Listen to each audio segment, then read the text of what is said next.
Bienvenue pour cette leçon de mathématiques CM1, CM2. Nous sommes en numération. Il s'agit de la leçon num 1, les nombres entiers. Et voici la version commentée de la leçon. Allons-y.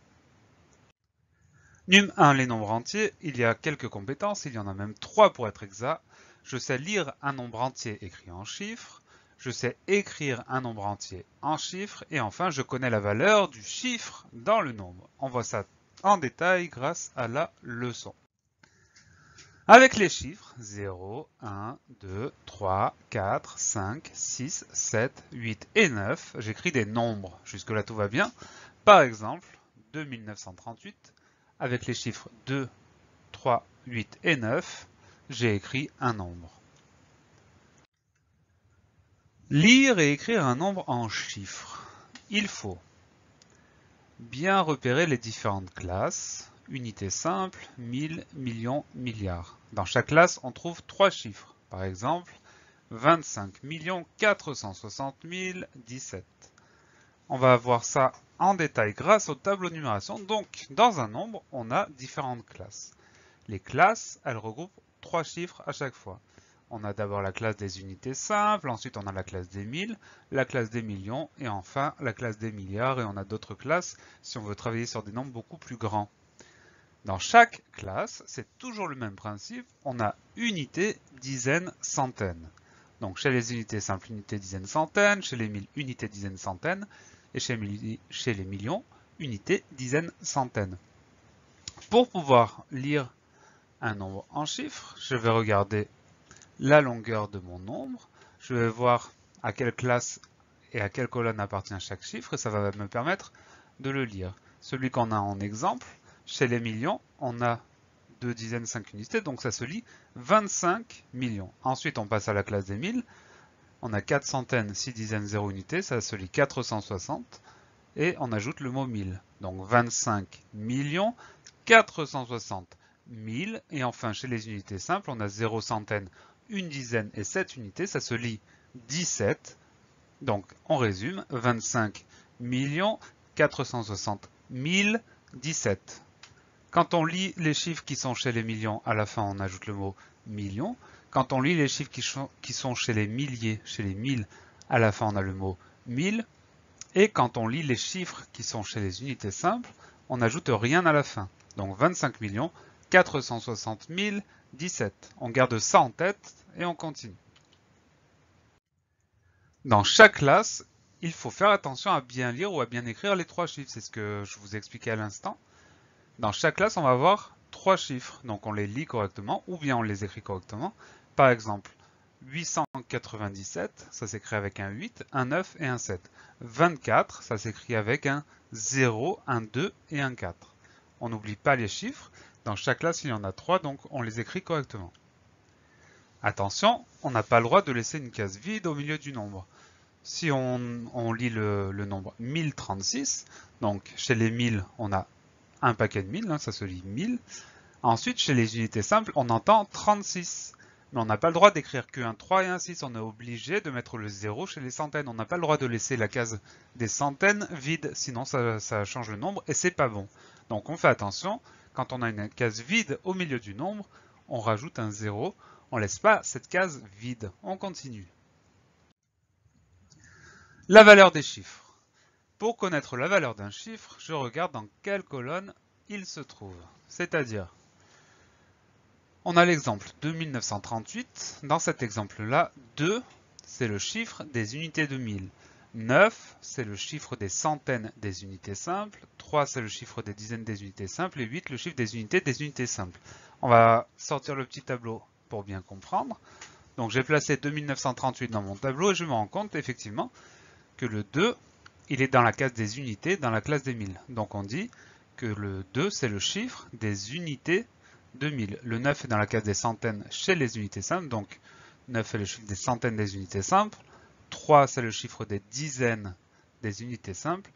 Et 8, c'est le chiffre des unités simples. Donc la valeur du chiffre, ça dépend de sa place dans le nombre. Et pour la connaître, cette place, soit avec sa tête, soit avec un tableau de numération, on place chaque chiffre dans la bonne colonne et on voit chaque chiffre, quelle valeur il a. Par exemple, 9, c'est les centaines d'unités simples, etc., etc. toutes ces choses qu'on vient de revoir et pour tous les exercices qui vont avec, on peut s'aider du tableau de numération, à voir avec votre maître ou votre maîtresse, s'il l'autorise ou pas. Le tableau de numération, ça permet de placer les nombres dedans et de ne pas se tromper. Le tableau qui vient de s'afficher, il reprend le principe qu'on a vu tout à l'heure, ça veut dire qu'on a différentes classes, la classe des milliards, des millions, des mille, des unités simples, et dans chacune des classes, on a unité, dizaine, centaine, unité, dizaine, centaine, etc. Dans le tableau que vous voyez, il y a les mots milliards, millions et mille. Et au-dessus de ces mots-là, il y a une petite oreille. Tout ça pour vous dire que pour chaque classe, quand on a lu les chiffres, on ajoute le mot. Quand on a lu chez les milliards, on va ajouter le mot milliard. Chez les millions, le mot million. Chez les milliers, chez les mille, le mot mille. Et chez les unités simples, on n'ajoute pas de mots. Donc ça permet de bien repérer la classe de ce qu'on lit. Et dans chaque classe, on se rappelle qu'il y a 3 colonnes, unités, dizaines, centaines. Ensemble, quelques exemples de choses qu'on peut vous demander à propos des compétences en jeu. Première compétence, je sais lire un nombre entier écrit en chiffres. Alors là, vous en avez un qui vient d'apparaître. Le lire, ça veut dire le lire à haute voix. Donc je vous laisse un instant pour le faire. Ensuite, on va voir quelle est la réponse. Ok, ce nombre-là, il se lit 56 987. 56 987. On voit, à la manière dont il est composé, qu'on a 56 chez les 1000 et 987 chez les unités simples. Donc 56 987. Deuxième exemple. Je vous laisse un instant pour le lire à haute voix. Donc là, on remarque dans le découpage du nombre qu'il y a 3 classes différentes. Ça veut dire que le 2, il va être chez les millions. Ensuite, le 600 chez les 1000 et le 500 chez les unités simples. Donc ça se lit 2 600 500. 2 600 500. Voilà pour cette première compétence. Autre compétence, je sais écrire un nombre entier en chiffres. Donc c'est l'exercice inverse finalement. Vous avez par exemple le nombre 41 380. Il va falloir l'écrire en chiffres. Donc c'est le même principe. Je vais repérer les mots.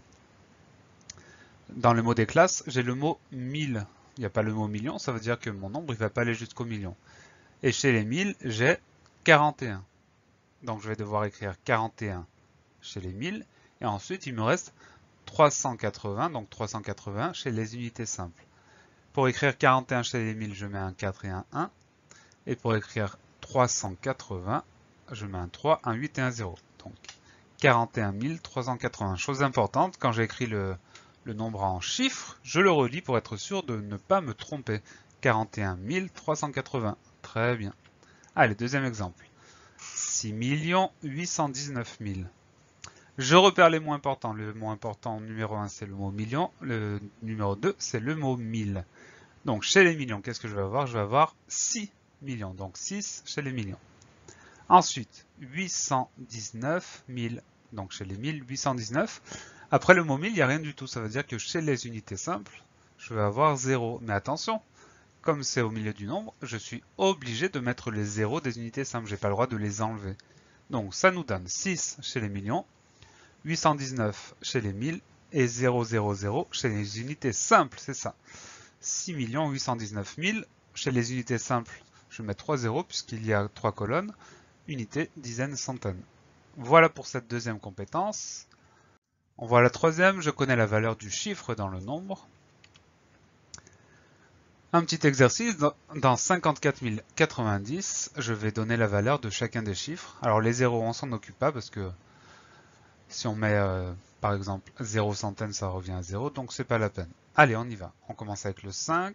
Donc 5, il est chez les dizaines de mille. Le 4, chez les unités de 1000. Et le 9, chez les dizaines des unités simples. On vérifie. 5 dizaines de 1000, 4 unités de 1000, 9 unités des unités simples. Très bien. Allez, autre exemple. 20 600 000. Alors là, il n'y a que deux chiffres dont on va s'occuper, le 2 et le 6. Le 2, il est dans quelle colonne? 2 dizaines de millions, bien joué. Et le 6, 6 centaines de mille. On vérifie. 2 dizaines de millions, 6 centaines de mille. Bien joué. Voilà pour cette leçon num 1. J'espère que tout est clair. Je vous souhaite de bien réussir les exercices qui vont venir. Je vous donne rendez-vous une prochaine fois pour une nouvelle leçon de numération et d'ici là, travaillez bien.